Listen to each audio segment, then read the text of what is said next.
जी श्याम दोस्तों। फैसला।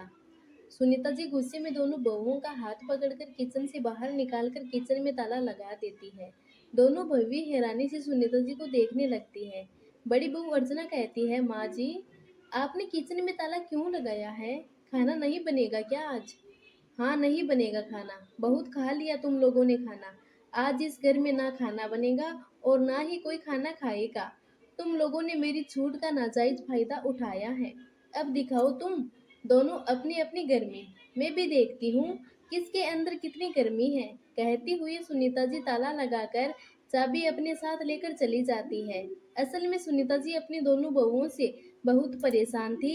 जब तक बड़ी बहू अर्चना थी तब तक तो घर में शांति थी, लेकिन छोटी बहू सीमा के आते ही ना जाने घर में कौन सा क्लेश होने लगा था।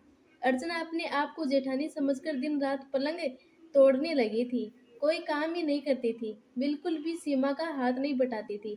सीमा की शादी के 6 महीने तक तो अर्चना ने पूरा घर अच्छे से संभाला था, लेकिन अब अर्चना धीरे धीरे काम से जी चुराने लगी थी और अपने कमरे में बेड पर पड़ी पड़ी टीवी देखती रहती थी।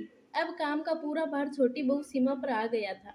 कुछ महीनों तो छोटी बहू सीमा ने घर की जिम्मेदारी संभाल ली और जैसे तैसे सीमा की शादी को अब 1 साल हो गया, लेकिन अब सीमा को अपनी जेठानी का बैठना या पड़े रहना बिल्कुल भी पसंद नहीं आता था। और अब वह अर्चना से बात बात पर और छोटी छोटी बातों को लेकर लड़ने लगती थी। और अगर सीमा अपनी जेठानी से काम करने के लिए बोलती तो वह सीमा से लड़ पड़ती थी। अर्चना को यह था कि सीमा छोटी होकर उससे काम करने के लिए बोल रही है। बस इन्हीं छोटी छोटी बातों को लेकर उन दोनों के बीच में आए दिन झगड़ा होता रहता था। सीमा भी जेठानी से थोड़ा भी डर कर नहीं रहती थी। वह भी साफ साफ कहती, देखिए दीदी, जैसे मैं इस घर की बहू हूँ वैसे ही आप भी इस घर की बहू हो। मेरे आते ही आप अपने आप को सास समझ के सास के बगल में ना बैठो। घर का काम तो आपको भी करना ही पड़ेगा। अरे छोटी, तुझे शर्म नहीं आ रही? मैं तेरी जेठानी हूँ और अपनी जेठानी से ऐसे बात करते हैं क्या? हाँ करते हैं दीदी, बिल्कुल शर्म नहीं आ रही मुझे।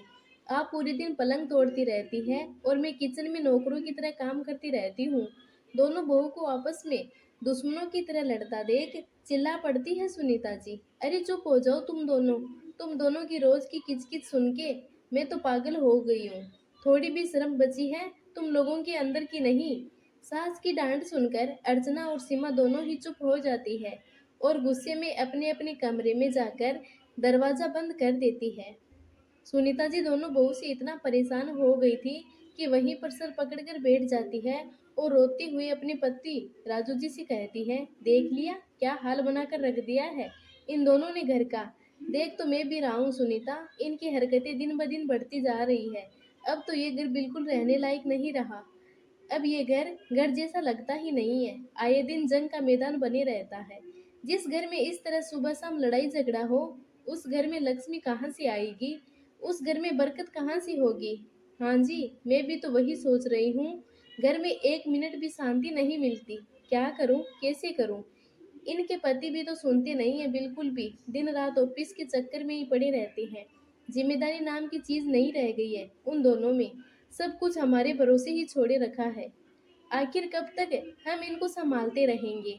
घर का माहौल अब धीरे धीरे ऐसा हो गया है कि घर एक होते हुए भी अलग अलग वाली स्थिति हो गई थी। सीमा आई किचन में, आती तो दाल चावल बनाकर चली जाती, फिर अर्चना आती तो रोटी सब्जी बनाती और चली जाती। बेमन का बनाया हुआ खाना कभी ठीक बनता ही नहीं। कभी दाल के नमक तेज हो जाता, कभी सब्जी में तेल ही तेल रहता, तो कभी जली रोटी। हर दिन कुछ न कुछ सबसे बड़ी आफत खाने को लेकर ही होती रहती थी और दूसरी लड़ाई घर की सफाई को लेकर। अगर सीमा झाड़ू लगा देती तो पोछा नहीं लगाती। दोनों अपने अपने कमरे में झाड़ू पोछा अच्छे से कर लेती, लेकिन बाहर का पूरा हॉल, सुनीता जी का कमरा, सब कुछ वैसे ही गंदा का गंदा ही पड़ा रहता। सुनीता जी ने बहुत बार कोशिश भी की कि दोनों बहू के काम का बंटवारा भी कर दे, लेकिन बंटवारे का काम भी वह दोनों मिलकर नहीं कर पाती।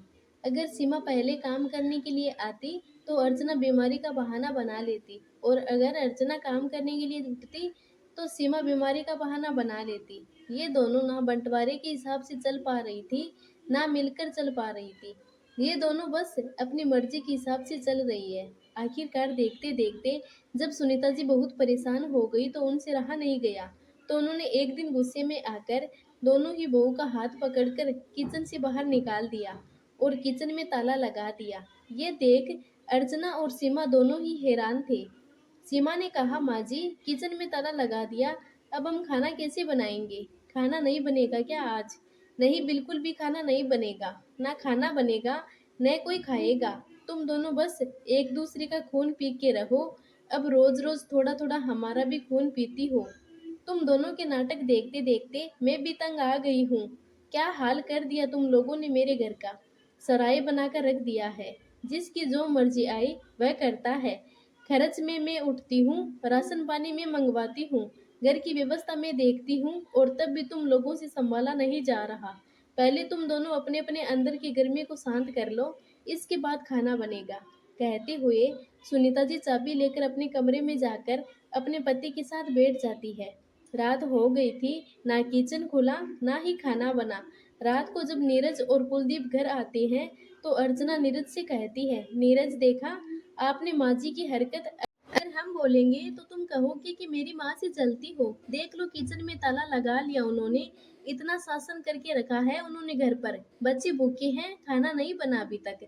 अब हम कुछ जाकर बोलेंगे उनको तो वो आपको जाकर बोलेगी। यही बात सीमा भी अपने पति कुलदीप से कहती है और दोनों ही बेटे पहुंच जाते हैं सुनीता जी के पास में। ये क्या हो रहा है माँ? क्या रोज रोज का नाटक होता रहता है घर में? बेटा, नाटक किसने किया है? तुम्हारी पत्नियों ने ही ना। तो चैन की रोटी इनसे ही नहीं खाई जाती। इनके लिए तो यही तरीका है अब। तभी पीछे से सीमा और अर्चना भी आ जाती है। सुनीता जी कहती है, अब तुम ही बताओ, इनको सुधारने के लिए, इस घर में शांति के लिए मैं क्या करूं? नीरज कुछ बोलता उससे पहले ही अर्चना बोल पड़ती है, माँ जी, अब तो जो माहौल है उससे तो नहीं लगता कि एक साथ रहने वाली स्थिति है। तो बेहतर होगा कि आप हमें मर्जी से अलग कर दीजिए। अर्चना की बात सुन नीरज कहता है, चुप हो जाओ अर्चना, कैसी बात कर रही हो तुम? अब गलत क्या है इसमें? आज नहीं तो कल तो अलग होना ही है, तो बेहतर है आज ही अलग हो जाए। अर्चना की बात सुन कुलदीप भी बोल पड़ता है, भाभी, ये कैसी बात कर रही हो आप? तभी कुलदीप की पत्नी कुलदीप को टोकती है, आप चुप रहो। सही कह रही है दीदी, हालात के हिसाब से यही एक रास्ता है। सीमा और अर्चना दोनों ही अपने अपने पतियों को डांट कर चुप कर देती है। दोनों ही एक दूसरे का साथ देने लगती है। यहाँ उन दोनों में एकता आ गई थी।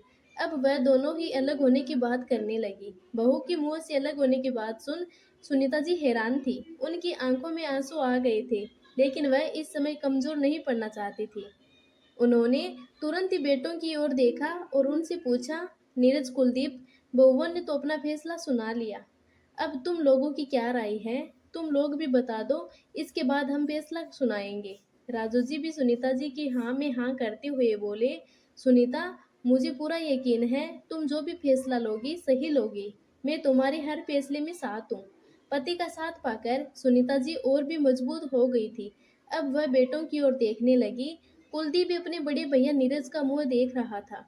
कुछ सोचते हुए नीरज सीधे जाकर अपनी माँ के बगल में बैठकर बोलता है, माँ, अगर ये दोनों अलग होना चाहती है तो उसमें भला हम क्या कर सकते हैं? आप एक काम करिए कि इस पूरी प्रॉपर्टी में से 6 हिस्से करिए। अर्चना बोले, 6 हिस्से क्यों नीरज? कैसी बात कर रहे हो? आप तो 2 ही भाई हो ना, कोई बहन भी नहीं है आपकी। फिर ये 6 हिस्से किसके लिए? सही कहा तुमने, अभी तुम्हें सब पता चल जाएगा। नीरज ने कहा, माँ, एक काम करो, वकील को बुलाओ और 6 हिस्से करके उसमें से 2 हिस्से निकाल कर इन दोनों को दे दो। ये दोनों जहाँ मर्जी वहाँ अपना हिस्सा ले ले और अपनी गृहस्थी बसा ले। बाकी कुलदीप का तो नहीं पता, लेकिन मैं तो आपके हिस्से में ही रहूंगा। इतना सुनते ही अर्चना हैरान हो गई। नीरज, तुम पागल हो गई हो क्या? बिना तुम्हारे मैं कैसे अलग हो जाऊंगी? अगर मैं अलग हो रही हूँ तो तुम भी तो मेरे साथ ही रहना है ना। पति हो तुम मेरे। अर्चना, तुम्हारा पति होने से पहले मैं इस घर का और अपने माँ बाप का बेटा हूँ। इसलिए तो मैंने 6 हिस्से कराए हैं। जिसको जहाँ रहना है वहाँ आराम से रह सकता है। मैं अपने माँ बाप को नहीं छोड़ सकता। हाँ, और ये मत सोचना कि पति होने के नाते मैं तुम्हारे साथ आकर भी रहूंगा। तुम्हें अलग होना है तो तुम हो जाओ, मैं तो अपनी माँ के साथ ही रहूंगा। बड़े भाई की बात सुनकर कुलदीप तुरंत आकर माँ की दूसरी ओर बैठ गया और बोला, हाँ भैया, सही कह रही हो आप। मुझे भी सीमा के साथ नहीं रहना, मैं भी आपके और माँ के साथ ही रहूंगा। सीमा को भी उसका हिस्सा दे दीजिए। ये दोनों अपने हिसाब से रहेगी और हम सब एक साथ रहेंगे। पति की बात सुन सीमा की बोलती बंद हो गई थी। अब ना सीमा के बोल फूट रहे थे और ना ही अर्चना के बोल फूट रहे थे, लेकिन सुनीता जी की आंखों से आंसू जरूर निकल रहे थे। आज उन्हें अपनी परवरिश पर, अपने बेटों पर नाज हो रहा था। आज उनके बेटों की समझदारी की वजह से उनका घर टूटते टूटते बचा था, क्योंकि बहू ने बिना पति के अलग होने मंजूर नहीं किया। ये बंटवारा उन्हें मंजूर नहीं था, इसलिए उन्होंने बंटवारे के लिए मना कर दिया। अब बिना पति के बंटवारा किस काम का? जब पति ही साथ ना रहेगा तो बंटवारा किसके लिए? पतियों के आगे मजबूर हो गई थी सीमा और अर्चना। इधर सुनीता जी भी बेटों और पति का साथ पाकर और भी मजबूत हो गई थी। अब दोनों बहू को काम उन्होंने बराबर बांट दिया और साफ साफ हिदायत दे दी कि आइंदा से घर में अगर कोई भी नौटंकी हुई तो सबकी मर्जी से तुम दोनों को अकेले अकेले ही रहना पड़ेगा। अब सीमा और अर्चना दोनों ही मजबूर हो गई थी और उनकी सबसे बड़ी मजबूरी उनके अपने पति थे, जो उनकी बात मानने से साफ साफ इनकार कर दिए थे। धन्यवाद दोस्तों। जय श्री श्याम दोस्तों।